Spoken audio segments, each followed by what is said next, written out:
जय हिंद मित्रों। कैसे हैं आप लोग। आशा करते हैं अच्छे होंगे, आप मस्त होंगे। कल हमने सेल के बारे में पढ़ा, उससे पहले हमने पृथ्वी की आंतरिक संरचना पढ़ा, यानी कि पहला चैप्टर पूरा हो गया है। आप कक्षा 6 की एनसीईआरटी का दूसरा चैप्टर पढ़ा रहे हैं, पृथ्वी का स्थल रूप। इसको 10 मिनट में समझ लेते हैं। चैप्टर में कुछ है नहीं, 10-15 मिनट में आप समझ लेते हैं। इसके बाद में अगर ये चैप्टर दोबारा रिपीट होता है कक्षा 7, 8, 9 या 10 या कहीं भी, फिर हम इसके बारे में डिटेल से जानेंगे। इसमें बहुत थोड़ा सा जानना है। चलिए शुरू करते हैं। पृथ्वी का स्थल रूप, स्थल रूप या स्थल स्वरूप। हम जहाँ रहते हैं हम देखते होंगे, कहीं पे पर्वत है, कहीं पे पठार है, कहीं मैदान है, कहीं घाटियां बनी हुई हैं। तो ये सब क्या है? ये पृथ्वी का स्थल रूप ही है। यानी कि कहीं पे ऊंचा है, कहीं पे नीचा है, कहीं पे खाई है, कहीं पे गड्ढा है। ये क्या है? पृथ्वी का स्थल रूप ही है। इसको हम 3 भागों में बांट के पढ़ते हैं। पहला, प्रथम श्रेणी के उच्चावच। दूसरा, सेकंड श्रेणी यानी कि द्वितीय श्रेणी के उच्चावच के उच्चावच। दोस्तों अभी उच्चावच के बारे में जानेंगे, उससे पहले आप तृतीय श्रेणी के उच्चावच, श्रेणी के उच्चावच। अब यहाँ पे हमने 3 बार लिखा उच्चावच उच्चावच उच्चावच। ये है क्या? उच्चावच पैटर्न होता है। पैटर्न, पैटर्न किस चीज का? स्थल स्वरूप का। कहीं पे गड्ढा है, कहीं पे पर्वत है, कहीं पे खाई है। गड्ढा यानी कि खाई, खाई और ये पर्वत मान लीजिए। तो पैटर्न कैसा है? कुछ इस आकार का बना हुआ है, तो इसी को उच्चावच कहते हैं। अब प्रथम श्रेणी के उच्चावच में हमें क्या पढ़ना है? हमें महाद्वीप, महाद्वीप और महासागर के बारे में पढ़ना है, और महासागर के बारे में पढ़ना है। द्वितीय श्रेणी के उच्चावच में क्या पढ़ना है? अब हम महाद्वीप और महासागर के अंदर जाते हैं, तो इसमें क्या पर्वत मिलेगा, पठार और मैदान। ये द्वितीय श्रेणी के उच्चावच हैं। अब दोस्तों तृतीय श्रेणी के उच्चावच में हमको क्या पढ़ना है? तृतीय श्रेणी के उच्चावच में अब जो बचा है, यानी कि नदी घाटी हो गया, नदी घाटी, डेल्टा हो गया, डेल्टा आदि के बारे में हमें पढ़ना है। अब एक एक करके शुरू करते हैं। प्रथम श्रेणी के उच्चावच, इसमें हमें याद रखिए महाद्वीप और महासागर पढ़ना है। इसको साफ कर देते हैं। महाद्वीप, महाद्वीप सिंपल सा जानिए, ज्यादा दिमाग का दही नहीं बनाना है। महाद्वीप होता क्या है? एक भूखंड होता है। भूखंड, तो भूखंड तो हमारा जो भारत का है वो भी तो भूखंड ही है, भारत का हिस्सा जो है, या कोई द्वीप है वो भी भूखंड ही है। तो कैसे ये अलग है द्वीप से या किसी देश से? विशाल भूखंड होता है, विशाल भूखंड। और महासागर यानी कि महासागरीय, महासागर क्या होता है? महासागर जल का भंडार होता है, जल का भंडार। अब आपके दिमाग में आ रहा होगा जल का भंडार तो झीलें भी हैं, नदियां भी हैं, तो विशाल जल का भंडार है, विशाल जल का भंडार है। बस इतना आपको जानना है कि कोई पूछे महाद्वीप क्या है, एक विशाल भूखंड है। कोई पूछे महासागर क्या है, विशाल जल का भंडार है। सिंपल सा, इसमें ज्यादा आपको 3, 13, 9, 22 नहीं करना है। अब विशाल भूखंड कितने हैं? विशाल भूखंड, इनकी संख्या, विशाल जल का भंडार ये कितने हैं, इनकी संख्या के बारे में हम देखते हैं। इधर देखिए, शायद आपको पता होगा या नहीं पता है तो पता हो जाएगा अभी। कितने भूखंड हैं, यानी कि कितने महाद्वीप हैं? 7 महाद्वीप हैं, 7 महाद्वीप हैं। कितने महासागर हैं? कुल 5 महासागर हैं, महासागर हैं। अगर देखा जाए तो 5 महासागर जुड़े एक ही साथ हैं, लेकिन अब सुविधा के लिए कि मान लीजिए कोई नाविक है, वो जा रहा है भारत की ओर आ रहा है यूरोप से, कोई पूछे किस महाद्वीप में है, अगर एक ही नाम होता प्रशांत महासागर तो बोले प्रशांत महासागर में, तो इससे कंफ्यूजन हो जाती है। इसलिए जिस क्षेत्र, जो महत्वपूर्ण क्षेत्र है उसके बगल में जो होता है या उसके नाम पर या कुछ दूसरा नाम रख देते हैं, जिससे नौ परिवहन में असुविधा ना हो। तो अब इसके एक एक करके नाम देख लेते हैं, 7 महाद्वीप के नाम। सबसे बड़ा एशिया, सबसे बड़े से छोटे क्रम में हम लिखते हैं, ताकि अगर आप याद कर लें तो एक तो महाद्वीप का नाम भी याद हो जाएगा, उसके बाद में उसका क्रम भी क्षेत्रफल के अनुसार। Asia, Asia. दूसरा उत्तरी अमेरिका, सॉरी क्षेत्रफल के क्रम में लिखते हैं, अफ्रीका, अफ्रीका। उससे छोटा उत्तरी अमेरिका, उत्तरी अमेरिका। उससे छोटा दक्षिणी अमेरिका, उससे छोटा अंटार्कटिका, और इससे भी छोटा यूरोप। यूरोप से छोटा है ऑस्ट्रेलिया, ऑस्ट्रेलिया। दोस्तों अगर लिखने में कोई त्रुटि हो जाए, जैसे शब्द में यानी कि वर्तनी अगर गलत हो जाए, तो अन्यथा मत लीजिएगा, अपने आप सही कर लीजिएगा, क्योंकि भाई हम भी पढ़ रहे हैं, इतना बड़े हम विद्वान नहीं हैं। ऑस्ट्रेलिया तो ये है सबसे अधिक क्षेत्रफल, इनके क्षेत्रफल के अनुसार भी लिख दिए हैं, और 7 महाद्वीप के नाम। अब महासागरों के नाम, इसको साफ कर देते हैं।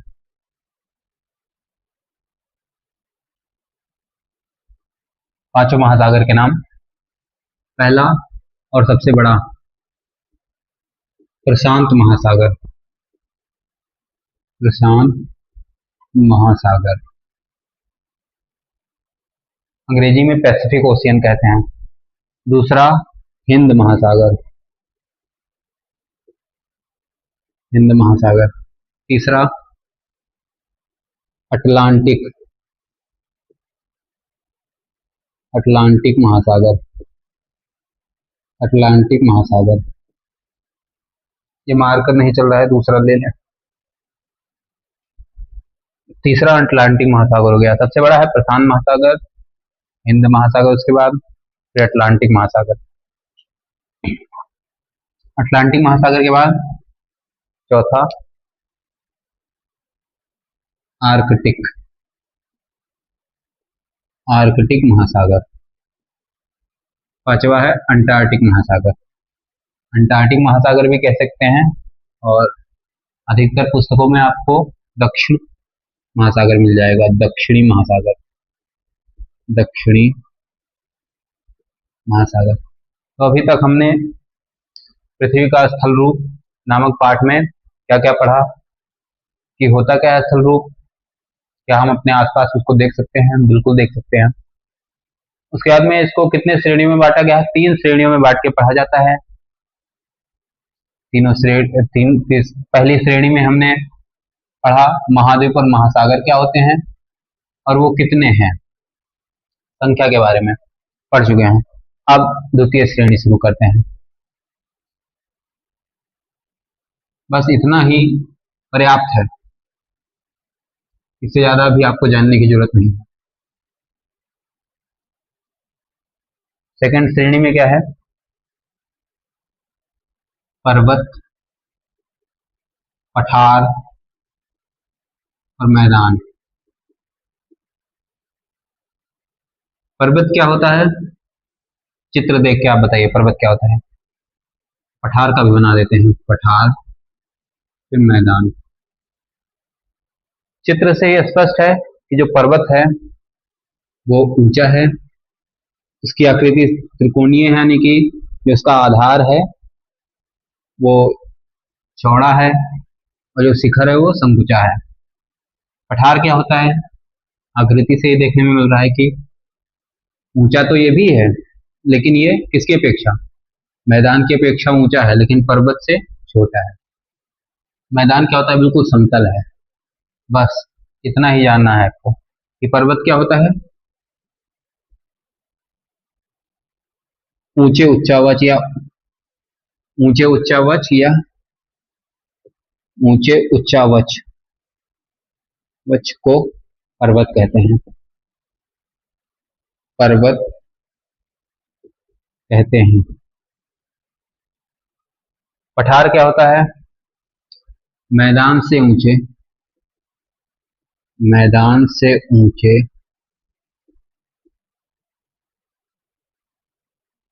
परंतु पर्वत से निम्न,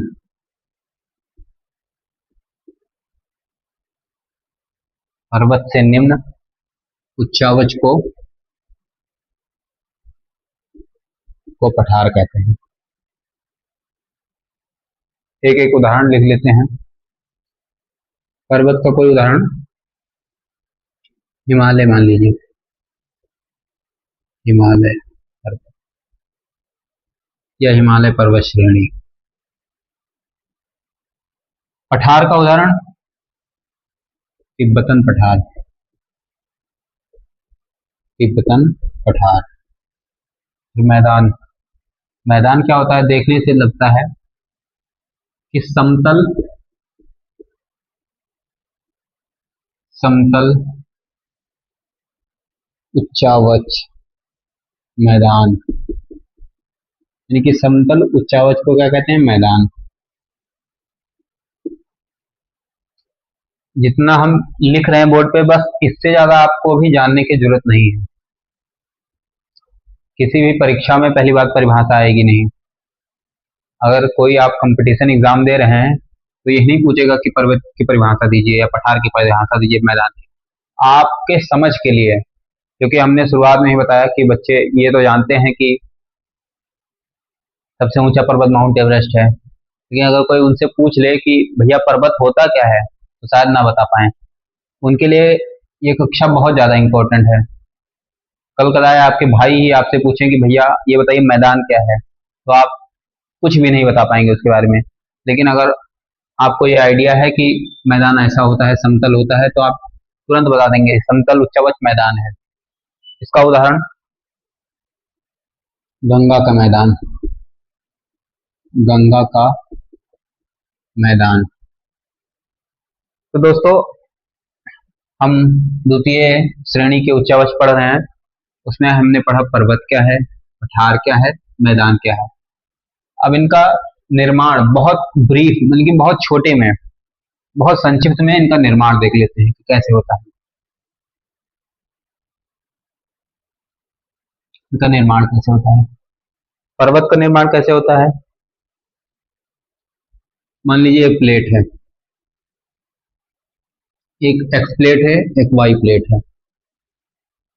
चलिए नाम लिख देते हैं ताकि बेहतर समझ में आएगा। ये मान लीजिए कि भारतीय प्लेट है, भारतीय प्लेट,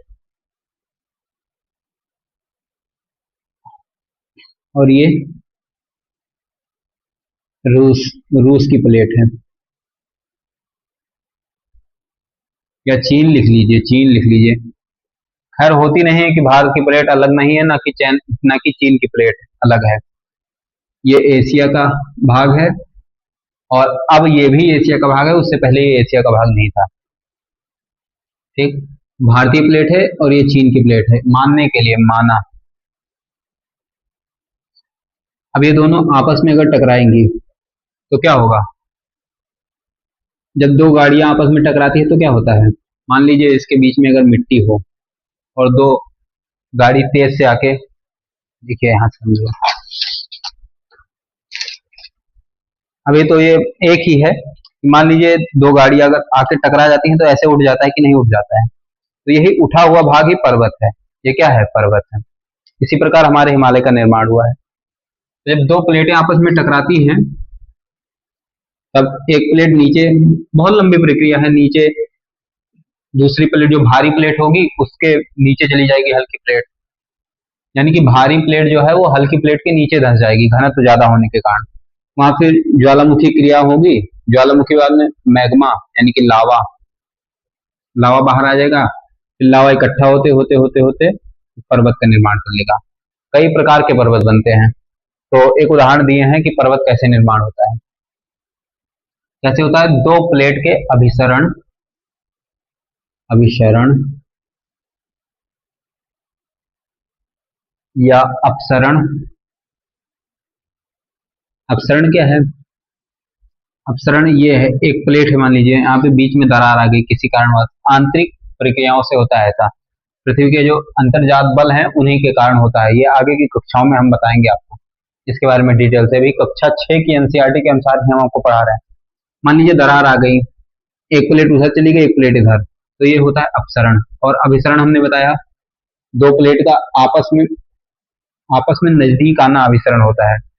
तो पर्वत निर्माण कैसे होता है? अभिसरण या अपसरण से पर्वत का निर्माण होता है, निर्माण होता है। बस आपको इतना जानना है कि अभिसरण और अपसरण से पर्वत का निर्माण होता है। कोई पूछे पर्वत का निर्माण कैसे होता है? अभिसरण और अपसरण से। इससे ज्यादा डिटेल में अगली कक्षाओं में हम बात करेंगे। पठार क्या होता है, पठार का निर्माण कैसे होता है। मान लीजिए यही क्रिया हो रही है, अभिसरण या अपसरण, ये बहुत धीरे, बहुत निम्न, बहुत धीरे क्रियाएं होती है, लगभग हजारों लाखों वर्ष लग जाते हैं। तो धीरे धीरे तो उठेगा। एक बैग तो ऐसे है नहीं कि एक दिन में हिमालय नहीं खड़ा हो गया। हिमालय आज इतना अभी भी बढ़ रहा है, 1-2 सेंटीमीटर प्रति वर्ष बढ़ रहा है।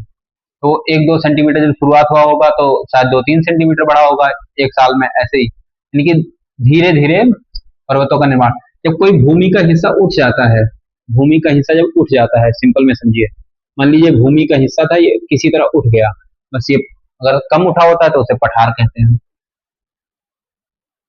मैदान क्या होता है? बिल्कुल समतल भूमि मैदान होती है। इसका चूंकि हम निर्माण पढ़ रहे हैं तो पठार का भी निर्माण इसी क्रियाओं से होता है। अभिसरण यानी कि अंतर्जात, अंतर्जात बलों से पठार का निर्माण होता है, होता है। मैदान, मैदान का निर्माण कैसे होता है?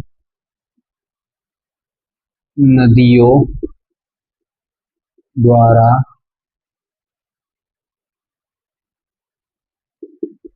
मैदान का निर्माण होता है, निर्माण होता है।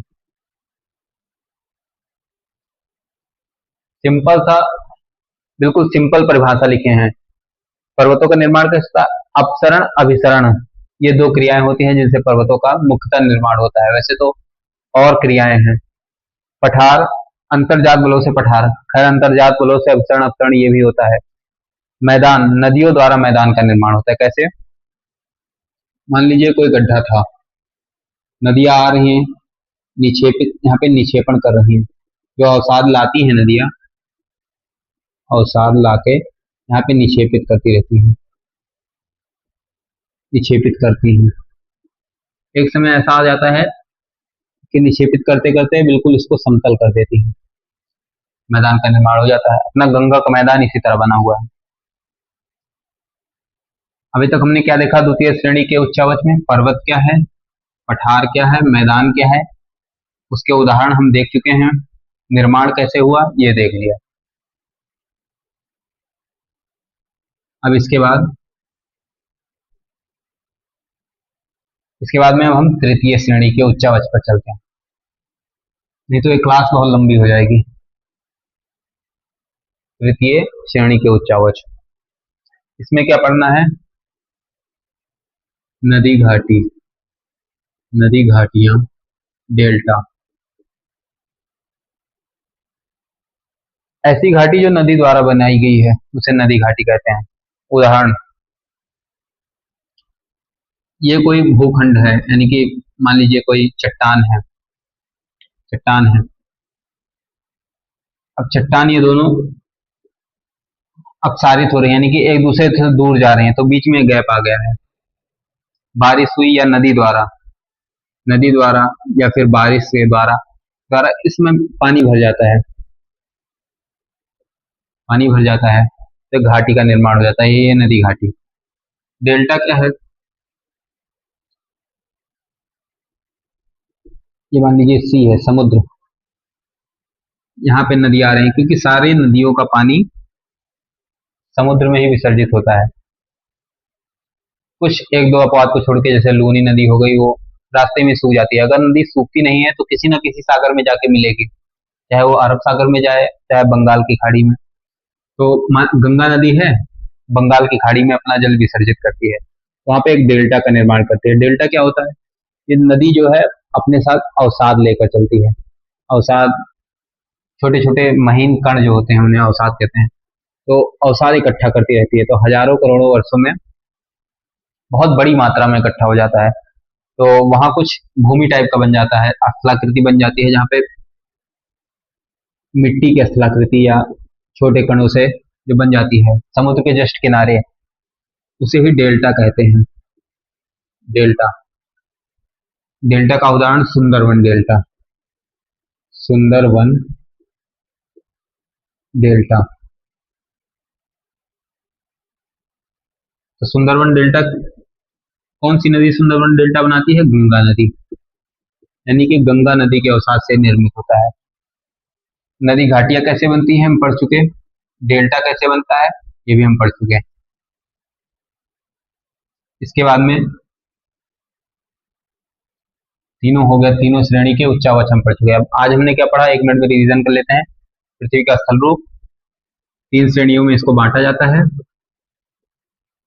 पहला पर्वत, यानी ओ सॉरी कॉन्टिनेंट, महासागर यानी कि ओशियन।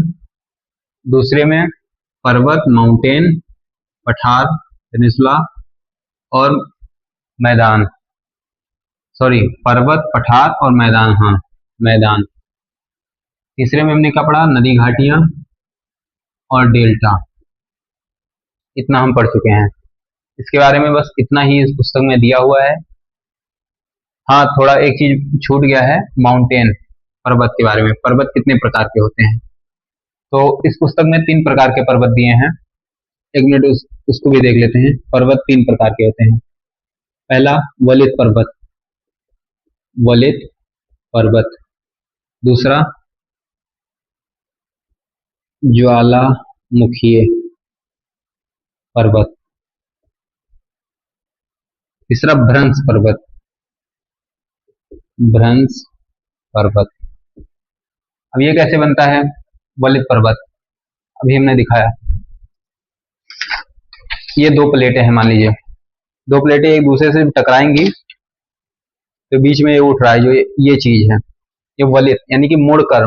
वलित मतलब होता है मुड़कर, मोड़दार भी इसे कहते हैं, मोड़दार पर्वत। यानी कि वलित पर्वत कैसा होगा, एक प्लेट ये है, एक प्लेट ये है, जब ये दोनों आपस में टकराएंगी तो हिस्सा मुड़ जाएगा, यही होता है वलित पर्वत। वलित पर्वत, वलित पर्वत, इसका उदाहरण है हिमालय। हिमालय एक प्रकार का वलित पर्वत है। वलित पर्वत आप कैसे जानेंगे कि वलित पर्वत है? हर साल उसकी ऊंचाई बढ़ती जाती है वलित पर्वत की। ज्वालामुखी पर्वत, ज्वालामुखी पर्वत नाम से स्पष्ट है कि ज्वालामुखी क्रियाओं से निर्मित है। ज्वालामुखी, ज्वालामुखी क्रियाओं से निर्मित, क्रियाओं से निर्मित। ज्वालामुखी पर्वत किससे निर्मित होता है? ज्वालामुखी क्रियाओं से। भ्रंश, भ्रंश पर्वत, अभी हमने भ्रंश घाटी बताया था आपको।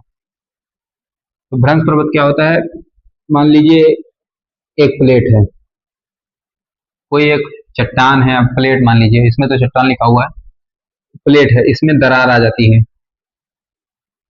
दरार क्यों आती है? पृथ्वी की अंतर्जन्य जो बल हैं उनके कारण आता है दरार। दरार आया, अभी उतना डीप में नहीं जाने की जरूरत है, पहले देखते हैं क्या होता है। भ्रंश पर्वत में दरार आती है, दरार आएगी, फिर ये प्लेट विपरीत दिशा में गति करेगी। मान लीजिए ये भूखंड है, उधर भी जा सकती है खिसक के, या नीचे भी धंस सकती है। ये दो भूखंड है और एक ये, यहाँ पे दरार आएगी तो कुछ हिस्सा टूट के नीचे की ओर धंस जाएगा। दूसरे आकृति में देखिए, ऐसे मान लीजिए ये हिस्सा नीचे धंस गया, तो यहाँ पे कौन सी घाटी बन जाएगी? भ्रंश घाटी बन जाती है। और जो ये हिस्सा है जो उठा हुआ है, यही है पर्वत, यानी कि भ्रंश पर्वत। आशा है इतना आप समझ चुके होंगे। मिलते हैं अगले बेहतरीन वीडियो में, तब तक के लिए धन्यवाद।